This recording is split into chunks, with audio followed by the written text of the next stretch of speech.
दोस्तों नमस्कार। मैं सूरजदीन विश्वकर्मा, ठगी पीढ़ी जमाकर्ता परिवार, तब जब संगठन। आज साथियों 6 अप्रैल 2024 में भी आप लोगों के बीच में प्रस्तुत हूँ कुछ खास बात और भुगतान संबंधी कुछ चर्चा करने के लिए। भुगतान ना होना साथियों समझ रहे होंगे आप लोग कितनी बड़ी समस्या है हमारे कार्यकर्ताओं के ऊपर। और कार्यकर्ता साथी हमारा बहुत ही पीड़ित है, परेशान है, तनाव में है। लेकिन साथियों इससे उबरना होगा। केवल तनाव लेने से हमारा विकल्प नहीं है, हमारा विकल्प भुगतान कराने से ही बनेगा। उसके लिए सबको सोचना है, विचार करना है, चर्चा में भी रहना है। इसलिए वीडियो को ध्यानपूर्वक सुनेंगे और खासकर कार्यकर्ता साथी अवश्य सुनेंगे और शुरू से अंत तक वीडियो सुना करें और वीडियो के माध्यम से ही ज़्यादा से ज़्यादा जानकारी प्राप्त करने का प्रयास करें। फ़ोन में साथियों संभव नहीं है, ढेर सारे फ़ोन आ जाते हैं, कभी कभी बहुत विचलित होना पड़ता है। इसलिए वीडियो पूरा सुना करें, शुरू से अंत तक सुनेंगे तभी उसका सार समझ में आएगा और वीडियो के माध्यम से क्या कहा गया है उसको समझने का प्रयास करिए। एक बार में समझ में ना आए 2 बार सुन लीजिए, 3 बार सुन लीजिए। और इसके पहले तमाम वीडियो पड़े हुए हैं। आप सेल्फ मोटिवेशनल स्टूडियो में जाएंगे, आपको ढेर सारे वीडियो मिल जाएंगे, तरह तरह की जानकारी मिल जाएगी। तो जिन साथियों ने अभी तक हमारे चैनल को सब्सक्राइब न किया हो वो सब्सक्राइब कर लें। सब्सक्राइब करना बहुत बड़ा काम नहीं साथियों, इसको कर लिया करें, लाइक भी करें और इस वीडियो को ज़्यादा से ज़्यादा शेयर करने का भी काम किया करें। वीडियो को सब तक पहुँचाना बहुत ही आवश्यक है साथियों। हमारा संगठन ठगी पीढ़ी जमाकर्ता परिवार भुगतान के लिए तरह तरह के कार्यक्रम किया, लेकिन जब तक भुगतान नहीं हो जाता तब तक सारे कार्यक्रम, सारी मेहनत फेल ही मानी जाती है।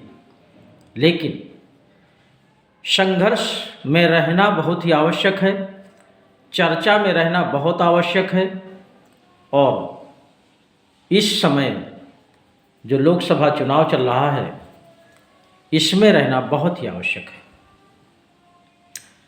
आप सबको मेरा निवेदन है कि जो भी गाइडलाइन है चुनाव आयोग की उसका पालन करते हुए सबको अपनी अपनी बात करनी है और चुनाव में भी अपना अपना डिसीजन लेना है। जिसके मन में जो भी हो, जिसका प्रत्याशी ज़्यादा प्रिय हो या जिसके ऊपर ज़्यादा आपको विश्वास हो, जिसके ऊपर आपको लगता हो कि ये व्यक्ति चुनाव में जीत करके जाएगा, जनता के हित की बात करेगा, समाज सेवा की बात करेगा, राष्ट्र हित की बात करेगा, आप उसका चुनाव करिए। मेरा किसी के ऊपर किसी तरह का कोई प्रेशर नहीं है। लेकिन ये चुनाव है, ज़रूर हर व्यक्ति कहीं ना कहीं उसका लगा रहता है अपना सिस्टम।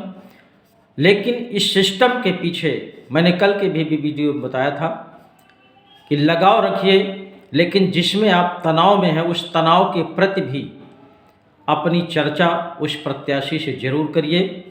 और एक बात और करिए, जो हमारे संगठन के मुखिया आदरणीय मदन लाल आज़ाद जी ने जो निर्देश दिया है उसका भी पालन करिए आप लोग अक्षर से। और अपना अपील जो ग्रुप में बन करके आया है, बहुत लोग भेज रहे हैं, जो साथी रह गए हों सब लोग फटाफट भेजिए। और तमाम साथी अलग अलग पार्टियों से बिलोंग करते हैं, जिस क्षेत्र में जिसका अपना वर्चस्व हो, जिसको आप चाहते हो उस दल के मुखिया के पास ज़रूर भेजिए। और ज़्यादातर लोग तो भेज रहे हैं भारतीय जनता पार्टी के पास, माननीय प्रधानमंत्री महोदय के पास। तो वर्तमान में जिसकी सरकार है ज़्यादा सुपर इन्हीं के पास लोग समझ रहे हैं, ज़्यादातर लोग भेज रहे हैं। लेकिन आपको जहां भी भेजना हो आप भेज सकते हैं, स्वतंत्र है, अपनी मांग जरूर करिए।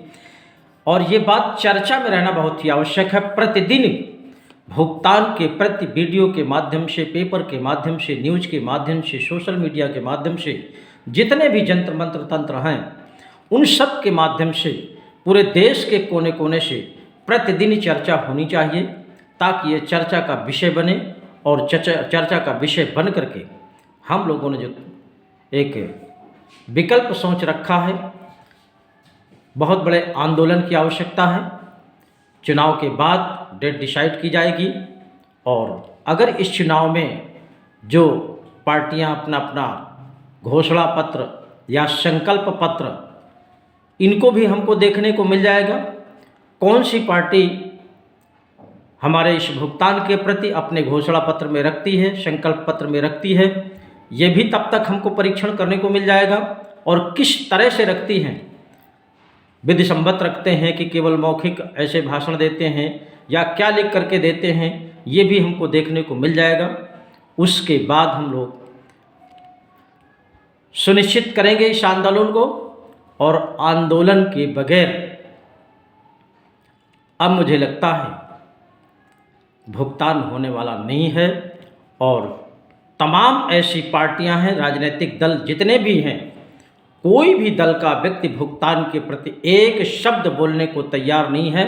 इससे ऐसा महसूस होता है कि इनमें से निश्चित रूप से ठगों के या तो साथ हैं, या तो स्वयं ठग हैं, या ठगों के दलाल हैं, या ठगों के हितैषी हैं। जरूर ये कोई न कोई बात है। इसलिए इतनी बड़ी पीड़ा जो राष्ट्रीय स्तर की है, देश के लगभग 42 करोड़ से भी ज़्यादा लोग अपनी गाढ़ी कमाई इन कंपनियों में फंसा चुके हैं, वापस नहीं मिल रही है। इसके प्रति कोई भी राजनीतिक दल, कोई भी सोशल संगठन बोलने को तैयार नहीं है। और दूसरी एक और विशेष बात है, मैं वीडियो में हालांकि कई बार बता चुका हूँ, जो हमारे देश का, देश नहीं दुनिया का एक संस्थान होता है जिसको मीडिया कहते हैं, न्यूज़ चैनल कहते हैं, जिनको जनता पर बहुत बड़ा भरोसा होता है। सरकार से अगर भरोसा उठ जाता है तो यही एक ऐसा संस्थान होता है जो दूध का दूध, पानी का पानी करके बाहर निकालता है।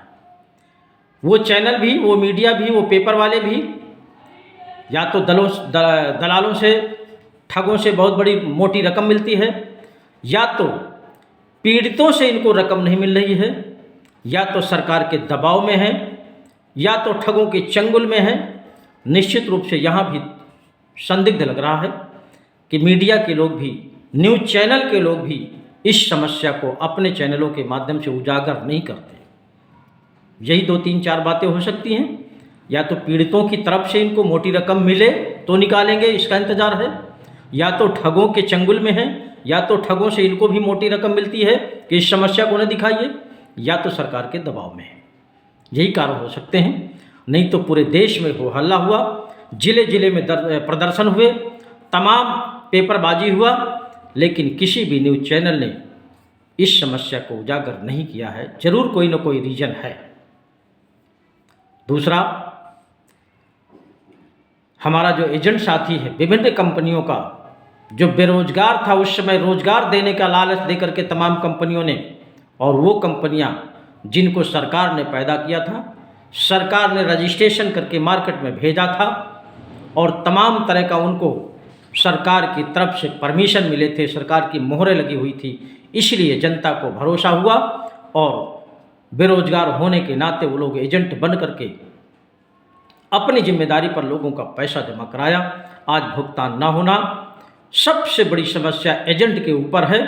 निवेशक भी उन्हीं के ऊपर तरह तरह से प्रताड़ित करने का काम कर रहा है, और बहुत जगह तो ऐसा देखा मैंने कि निवेशकों के माध्यम से पुलिस प्रशासन भी बहुत जल्दी चड्ढी गाड़ता है। एजेंट का नाम सुनते ही फोर्स पूरा तैयार हो जाता है, देर नहीं लगती। ऐसा लगता है कि वो 52 केस किए हुए है, तमाम कतली बन गया है। वो तुरंत एजेंट को कैच करते हैं, इतनी धमकी दिखाते हैं, इतनी तड़की भड़की दिखाते हैं। या तो वो एजेंट बेचारा डर करके 10-25 हज़ार पुलिस प्रशासन को दे देता है तो उसको मुक्ति मिल जाती है, या तो पुलिस प्रशासन के टार्चर करने से वो अपने आप को सुसाइड कर लेता है। ऐसे पुलिस प्रशासन से भी मेरा निवेदन है कि आप जनता के रक्षक हैं या भक्षक हैं। बहुत से ऐसे पुलिस प्रशासन के लोग हैं जो इसमें बीच का रास्ता निकाल करके दोनों में कंप्रोमाइज कराते हैं, लेकिन ज़्यादातर जो होते हैं वो केवल अपने लालच में रहते हैं। जैसे एजेंट का नाम आता है तुरंत उसको कैच करते हैं, भले ही कोई सीरियस केस हो उसको छोड़ देते हैं, क्योंकि इसमें लगता है कि अगर एजेंट को पकड़ेंगे तो 10-25 हज़ार तुरंत मिल जाएगा। इसलिए मेरा निवेदन है कि आप लोग भी ये हत्याएं करने का काम न करें। आपका भी, आपके परिवार का भी कहीं न कहीं किसी न किसी कंपनी में पैसा जमा है। आपके परिवार का, आपके रिश्तेदार भी कहीं न कहीं किसी न किसी कंपनी में एजेंट हैं, लेकिन उस वर्दी के पीछे आपका जो लालच है ये निश्चित रूप से विनाशकारी है। इस पर भी तरस खाना चाहिए पुलिस प्रशासन को। और सबसे बड़ी कमी तो सरकार की थी, जो 10 साल की ये बड़ी पीड़ा तमाम क्षेत्रों में काम किया है, लेकिन इस क्षेत्र में जो 50 करोड़ देश की जनता परेशान है, पीड़ित है, प्रदर्शन कर रही है, लेकिन सरकार भी एक शब्द नहीं आज तक बोला है और ना ही अभी तक कोई ऐसा रिजल्ट आया है जिससे जनता अपनी पीड़ा उन तक पहुंचा सके। और न तो ऐसा लगता है कि आगे भी ऐसा सरकार कुछ करेगी। इसीलिए हम लोगों ने डिसीजन लिया है कि हमको बहुत बड़े आंदोलन की आवश्यकता है। तो मैं आप सबसे आह्वान करता हूं कि आप लोग तैयार रहिएगा आंदोलन के लिए। और मैं निश्चित आपको विश्वास दिलाता हूं कि आंदोलन ही विकल्प है, भुगतान का बाकी कोई विकल्प नहीं है। सरकारें जब तक भयभीत नहीं होती हैं कि नहीं जनता अब एकजुट हो गई है, तब तक वो कोई काम करने को तैयार नहीं होती है। वो केवल अपना वर्चस्व, अपनी राजगद्दी बचाने का तरकीब दिन भर सोचते रहते हैं, लोगों की पीड़ा से कोई लेना देना नहीं होता है। इसलिए मैं आप सबसे निवेदन करता हूँ, कार्यकर्ता साथियों से, एजेंट साथियों से, जमाकर्ता साथियों से, आप लोग अपनी गाढ़ी कमाई वापस पाने के लिए आंदोलन के लिए तैयार रहिएगा। चुनाव के बाद निश्चित रूप से डेट डिसाइड होगा, आंदोलन होगा, आप सबका भुगतान होगा।